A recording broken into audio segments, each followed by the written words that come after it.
that's like the perfect target, right? That's right, because they're less sophisticated. So they're the primary target. They're less sophisticated. They don't care that you don't have, you might have $300,000 in the bank. They don't care that you're small and you only have 300. No, they're going to take your $300,000. That's they don't care.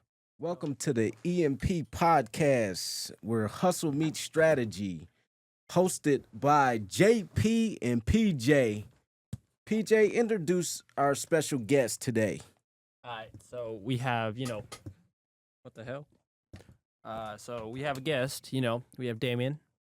Hello. Oh, no. Why don't we just start from the top, we'll cut all this out and then Jonathan starts again. Nah, we're good, Nah, we always do a one take. Nah, we do one take with no two takes. Yeah. So today we have Damian Davis with an MBA and a managing partner at Dis Risk Solutions, an author of the 0-Day Files, with over a decade in cybersecurity experience and, cyber liability, cybersecurity, and risk management. Damian can share how businesses can protect themselves from the evolving cyber threats while understanding the insurance and legal landscape. From practical cybersecurity tips to insights on bridging the gap between IT security and corporate liability, Damian offers a rare insider perspective of every business leader's ideations and everything they need to hear. So what do you have to say for yourself, Damian? Absolutely, and I appreciate you guys for having me. Managing partner at DIS Risk Solutions. I started back in 2011. Before that, I was on the insurance side, personal lines. Did that for about 3 years, thought there had to be a better way. So got into commercial insurance, started into cyber liability, which kind of gave me a front row seat to a lot of what we're reading about in the headlines today. So, I like to kid and say I was one of the underwriters that could tell the difference between EDR and MDR. That's a kind of a geek joke, but it really did give me more of an insight, not only into the technical side, but also into the financial loss piece, which is important as well. The 0-Day File Cybersecurity Unveiled exists to present a basic, more practical framework. We could delve into things like DLPs, data loss plans, and continuous integration and continuous development, kind of frameworks and things like that. But ultimately, the idea is that we were talking about this earlier. 73% of CISOs right now say that they feel underrepresented, underdeserved, or underheard in the boardrooms. And I think, as I mentioned earlier, I think a lot of that is because of the disconnect in the ability to communicate. I like to use the analogy of, this recent trend that we saw with, DEI and chief DEI officers. Those folks were hired to help board room members understand DEI better. And that's really what CISOs are hired for. They're not hired just to be the folks that are running the technical piece, but to be able to communicate why the spend is necessary, what they're spending the money on, and how does it increase ROI. And so, being in insurance, we had a front row seat at that and understanding the financial loss, the financial impact of various organizations.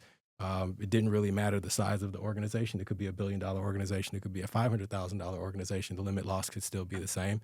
It just depended on the information and the InfoSec posture that they had. So in a nutshell, again, the 0-Day File Cybersecurity Unveiled is a compilation of narrative case studies based on some of the accounts that I worked on and the claim scenarios that I had, again, a front row seat to, technical analyses, and then implementation guides designed to bridge the gap in conversation between the technical and non-technical business person.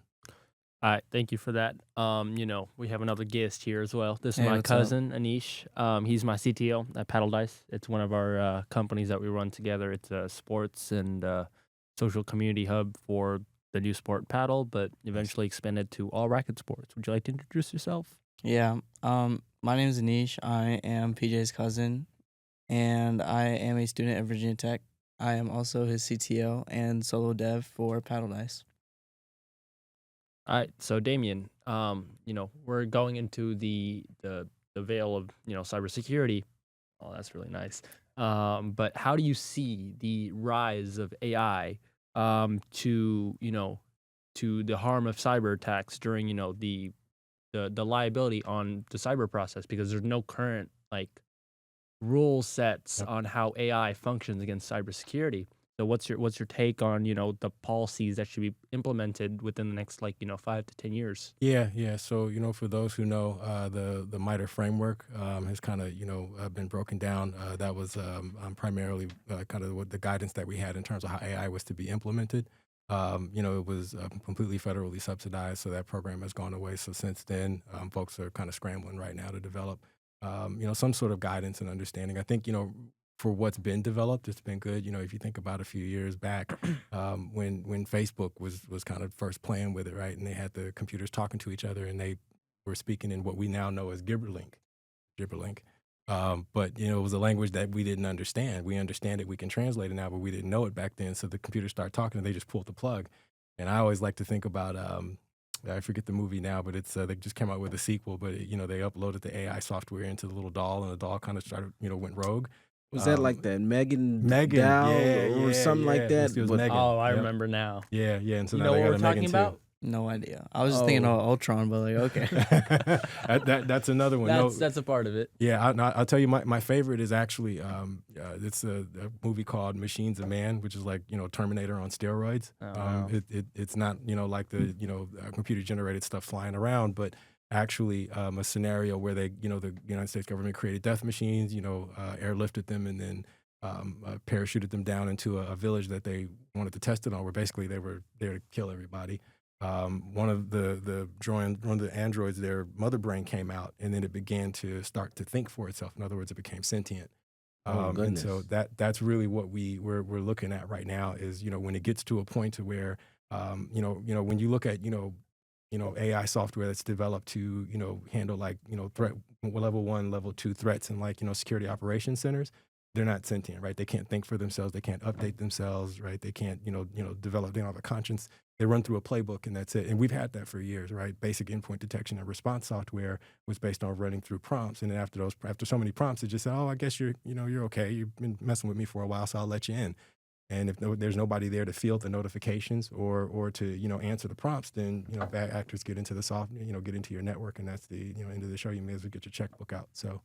I say all of that to say is that I think from what I'm hearing, especially on the I don't want to say too much, but on the dark web side of things, that the bad actors still have some sort of honor amongst thieves themselves, where there's still some protocols that match what we're seeing.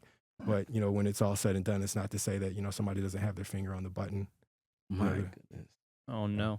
Okay, so now this is a interesting, different side of topic. You understand, deepfakes, correct? Mm.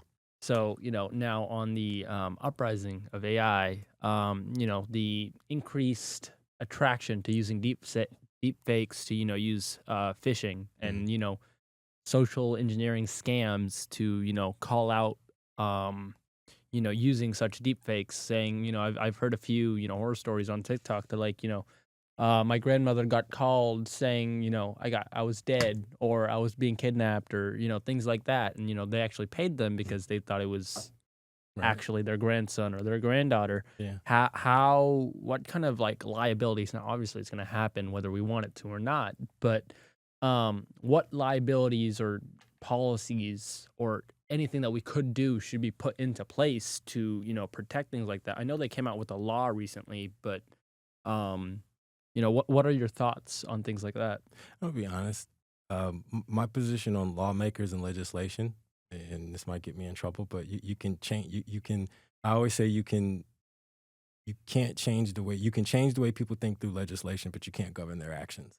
Oh, that's not what I meant. But like, what policies would you put into place? What I put into place, Yeah, to protect everyone. Yeah, so that's where I was going. Oh. At the end of the day, I think a lot of it boils down to vigilance. And I'll give you an example because you talked about, Right. you gave one with the grandma. So I'm sure you heard about the one where the very sort of low-level financial manager over in China wired $24 million because he was deep-faked. He thought that he was talking to his chief financial officer, and no. They had gotten a hold of the chief financial officer's voice recognition and gotten a picture of him and was able to create him on a goodness. Zoom call. 24 million? 24 million though? $24 million. Oh my lord. $24 million. And the idea is that, maybe don't wire $24 million. But the other piece of it really is, at some point as an employee, you got to know, okay, you don't talk to the chief financial officer every single day. That's Right. probably your manager or your manager's job. So maybe just have, give it a second thought. It sounds So, like some red flags. So that's why it's important for that human relationship component as far as meeting people and getting to know their personality. Because AI, I know when I get calls from AI or whatever, I'm like, nah, I'm talking to a robot. Yeah. So I don't know. yeah. But yeah. that's why they be scamming old people though. There are people that are getting calls from AI HR agents, right? Recruiters that are calling them and saying, "Hi, this is Kai," or "This is Jazeera," and give me a call back and we can talk about your resume, and that's I think to a degree there's some there's some getting used to that we have to have, right? There's some adjustment that we have to make in society, but in terms of what you were talking about, legislations and policies, I really kind of came on today to kind of advocate for common sense. At the end of the day, I really don't think that it's a matter of I think whenever something impactful happens in society, we then turn to legislators, say, "Tell me what to think, tell me what to do," and it doesn't always work that way. Deep fakes are nothing more than social engineering, right? It's just in a very, very, very technical way. And so we kind of have to still be able to have some sort of common sense. I mean, my grandmother's gotten those calls too, but she had enough sense to call me, to text me and say, Is that you? Are you okay? And so we have to. I think to a degree, there's some getting back to that. There's a level of practicality that we have to have, right? Not getting too far off into the deep end of technology, technicality, and laws and legislations and all that kind of stuff. Sure, there needs to be framework, again, like what they were working on with MITRE, right, for governing how AI is to be used. I can't say too much right now, but we're working on an AI product of our own, right? We're going to jump into the pool, but we've got somebody for AI governance on our board to kind of help us understand the implications to get out in front of what we know legislators and lawmakers are probably going to be asking, because they're going to get involved anyway. So, you said you're in the, liability space, Yep. correct? What's the most common, cyber liability claim that you've, seen, in the industry you're in? Yeah, I would probably say the biggest one is not having multi-factor authentication in place. So just kind of give you a little bit of background in terms of, DIS Risk Solutions. We do it a little bit different. So you might see cybersecurity firms that will, advertise that they can get you an insurance quote, but we actually have our own program through Lloyd's of London. So if you look on our website, you'll actually see the terms and conditions of our policy. There are some cybersecurity firms who have marketed, offering the technology, the cybersecurity stack, as well as the financial loss. And it's like very inexpensive, but the idea is that there's third-party and first-party coverages that are covered under a cyber insurance policy. First-party coverages are really the meat and potatoes of why any business would buy the policy. It covers, public relations, implications, credit monitoring, notification costs, data breach, coaching, legal advisory services, all of those first-party expenses that a business will incur, not if, but when will incur, right, when a cyber incident happens. Then there's third party, right? So that's like claims expenses, regulatory fines and penalties, with sometimes fines and penalties, but a lot of times really just fines. And then there's, third party suits, right? So like, class mass actions, right? Consumer redress funds, things like that. Massive, claims expenses are being paid on that. No insurance carrier has ever said, right? Like they're not paying anything on that portion of the policy, so they're able to let it go for dirt cheap. So the idea really, again, shameless plug for the 0-day file, Cybersecurity Unveiled, is really to help businesses across various landscapes understand the importance of a well-rounded cyber risk management policy. So it's not cybersecurity, it's not cyber insurance or cyber liability, it's cyber risk management. Cybersecurity protects the organization. Cyber insurance or cyber liability insulates the balance sheet. You're very passionate about what you do. So what is the most thing that's satisfying or that you love about what you do in this industry? For me, I would say what's most satisfying is when we're able to demonstrate to someone, because you hear it all the time, well, I don't think I need that, or and this goes back to the conversation we had earlier about folks kind of harping on the technical aspect of it and not being able to practically demonstrate to a business owner or to the C-suite what their implications are. And it really boils down to business interruption. CFOs, CEOs, alike, they all care about one thing: bottom line. And so what is the financial impact? Have you been able to come up with the formula that helps them understand what are they going to lose, right? And you know, you asked earlier about claims examples. I mean, I've seen healthcare organizations lose $3 million a day, right? Because, you know, we went to them, we said, hey, you know, this is, you know, what your financial loss implication is. This is what we modeled for you. This is what's going to happen. We were relatively close. And, you know, the IT manager who thought we were his worst enemy, he was like, we don't need the insurance. My firewalls are the strongest. My encryption is, you know, I have triple encryption on all of our data. And lo and behold, you know, 2 weeks later, they get breached. And, you know, from there, they're off to the races trying to save their jobs. How often do you see companies worldwide get breached?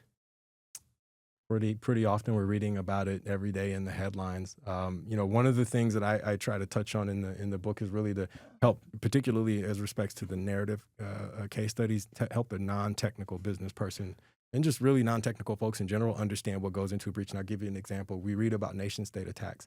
It's not just 5 folks in a room just tapping on keyboards, right? Those are like very strategic, orchestrated activities, right? So you've got 30 folks in one room, you've probably got 30 in another. If if they're attacking Caesar's Palace, it's because they're trying to figure out what Wynn does, because 9 times out of 10, whatever framework Caesar's Palace has in place, Wynn, maybe not the Flamingo, but, you know, whatever other large hotel is on the Strip. I don't want to keep saying names and make it like I'm trying to like put anybody down or anything. Right.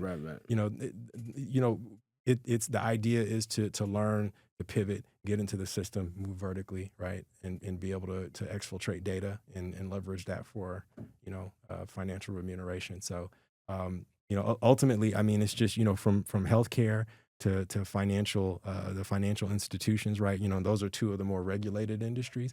But then there's also small businesses who oftentimes will say, well, I'm too small to get hit. They don't, you know. That's like the perfect target, right? Right, because they're less sophisticated. So they're the primary target. They're less sophisticated. They don't care that you don't have, you know, you might have $300,000 in the bank. They don't care that you're small and you know, you only have $300. No, they're going to take your $300,000. That's they don't care.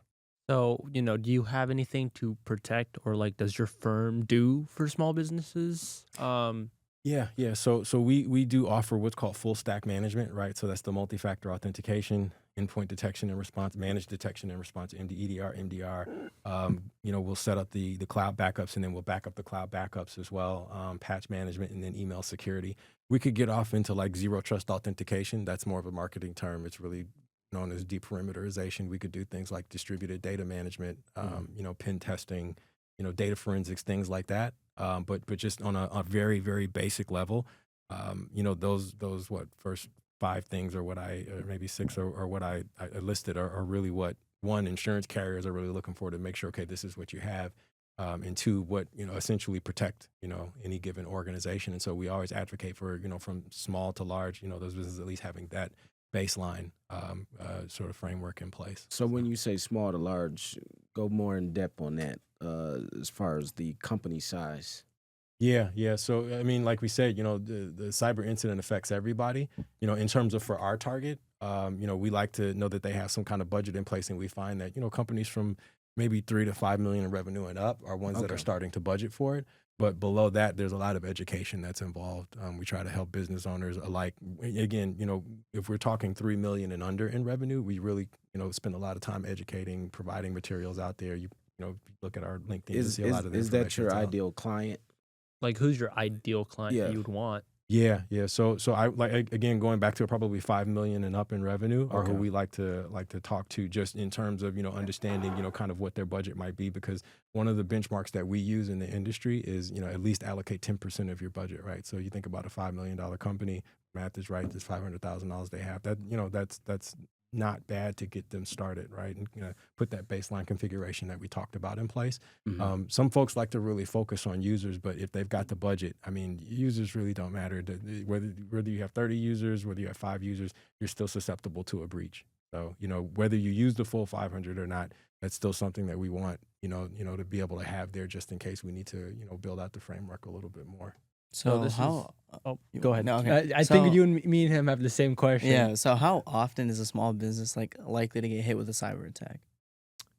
Very, very likely. Very likely. Yeah. I mean, it's really over 60%. So in 2023, it was found that 60% of small businesses got hit with ransomware. And then once they got hit with ransomware, 80% of them had to close their doors, right, within the first 12 months after getting hit by ransomware. Would you like to explain like how, like to a non-technical person, would you like to explain like how a cyber attack works and how they like get all the money out of the small business? Yeah. So, if you think about, for example, a phishing email, right? That's one of the main things that we see, from invoice manipulation to, somebody's, I don't know, say, for example, everybody's, remote working now. Somebody may have logged in at a coffee shop, right? They didn't have a VPN or a virtual protected network Right, on their computer. If you don't have one, get one. My recommendation on a basic level is Cyber Ghost. They were able to, gain access to the network from that point. And then from there, they probably spent months just, kind of, searching emails, looking at them, getting an idea of, who does what. And then from there, they were able to replicate the email and then, send a request for payment. And, again, if people aren't being vigilant, then, payment gets sent. Right. Maybe the client says, well, I never sent that. What happened? They said, well, we got this email from you. There's a lot of back and forth. They try to go to the bank and see if they can get their money back. Usually they can't. And so that's a lot of times how it, kind of just on like a very, like you said, basic level, that's how it works. Right. Okay. Usually when, seeing some of those phishing emails, Mhm. I always see some kind of technicality in periods, commas, or something. So I automatically disregard it. Like, hey, I'm not even touching it. Matter of fact, I'm just gonna delete it off my out of my email drive. Let me ask you, over the last, we'll say, since the top of the year, have you noticed that those emails have gotten much more proficient in terms of, the grammar that they're using? They're getting better. Tighten it up a little bit. Yeah, but I can always. Right. I mean, it's always. And I'm using common sense. If there's an email from, I can't even pronounce this person's name or never seen it, I'm like, nah, this is usually junk or some kind of spam or somebody trying to get in, try to get me. So I end up deleting it automatically. Yeah. Would you like to explain a different like sort of example than a phishing email? Because I feel like there is a lot of like the population that might fall for it, but there's also like the other side of the population that's managing businesses who are more vigilant to like not fall for that. So is there like another sort of way? Yeah, I mean, the biggest thing is clicking on links if you're talking about organizations, right? Your average employee, that's probably the biggest thing that we see is human error. That's really how they get into the system. Sometimes there's brute force, right? Sometimes there's,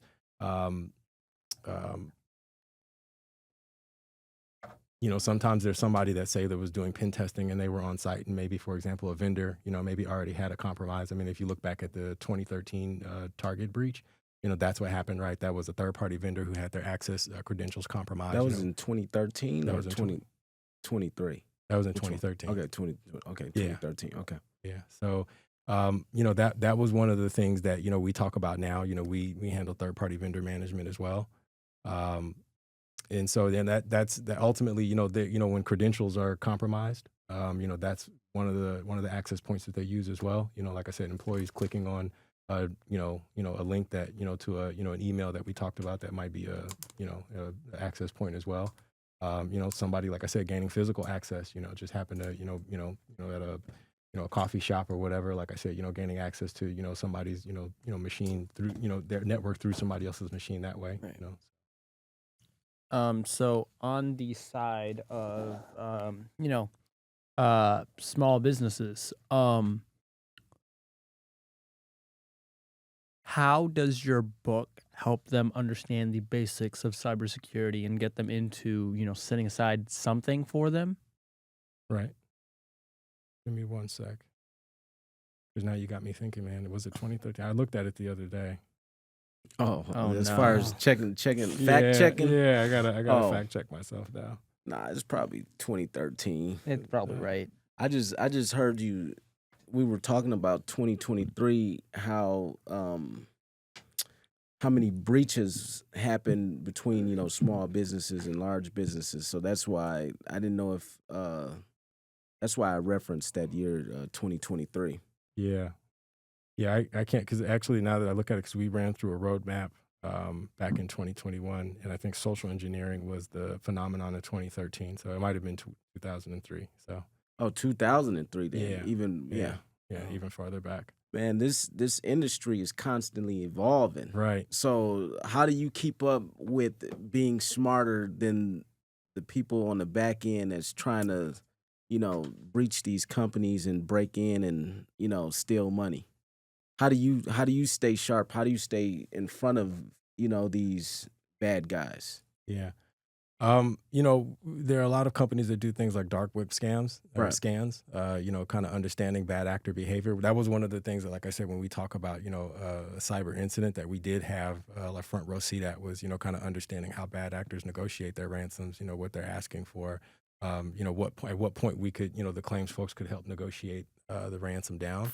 I would probably say, as of in the last probably 6 years, the cloud backups have really been the big thing. So, there's no real true, I would say there's no real true immutable backup solution right now. Mhm. There are companies that market it, but immutable means that the written file is read only. But, the idea is that if, say, for example, there's no immutable backup or the backups aren't secured, by MFA or, a very strong, encryption framework, then, they gain access to the backups, they copy them, delete what you have. And then at that point is, you get your checkbook out.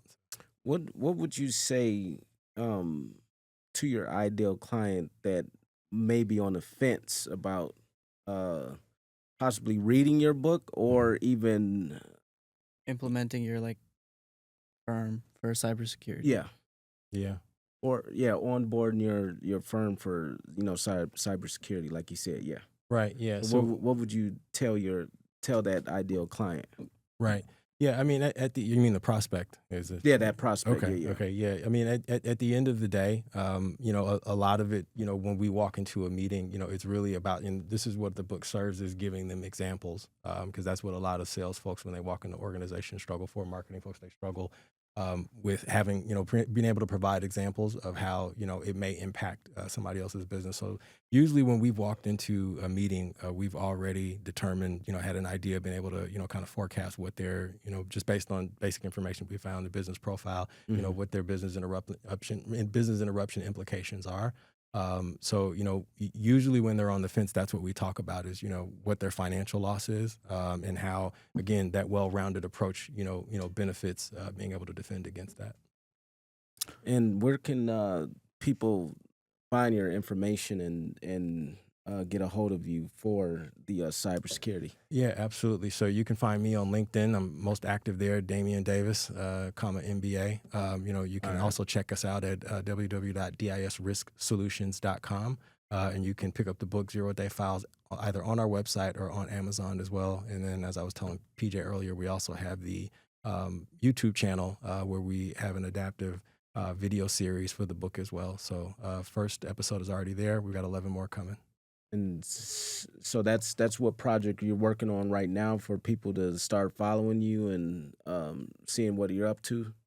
Correct. Okay. Yeah, they can already follow me on LinkedIn. About 2,600 followers, and value all of them, and would love to have more. We're also providing information every day, posting on various cybersecurity topics. So, would love for folks to read it, repost it, comment, like it. Let us know what you think. Oh yeah, for sure. We're definitely gonna put this information out for you. PJ, did you have anything else? Any rapid fire questions that you wanted to ask him? A rapid fire. Now you have a book, but what's your favorite book?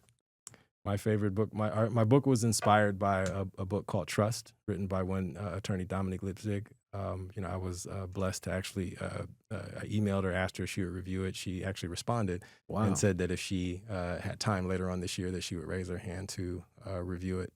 So I really was appreciative of that. But Trust, was her, way of trying to help the more technical folks understand how to communicate to the non-technical folks. She's one of the foremost authorities in, privacy, liability, AI governance as well. So she works with a lot of Fortune 1s, 5s, and 1000s. So anything else you'd like to say to the camera before we head off?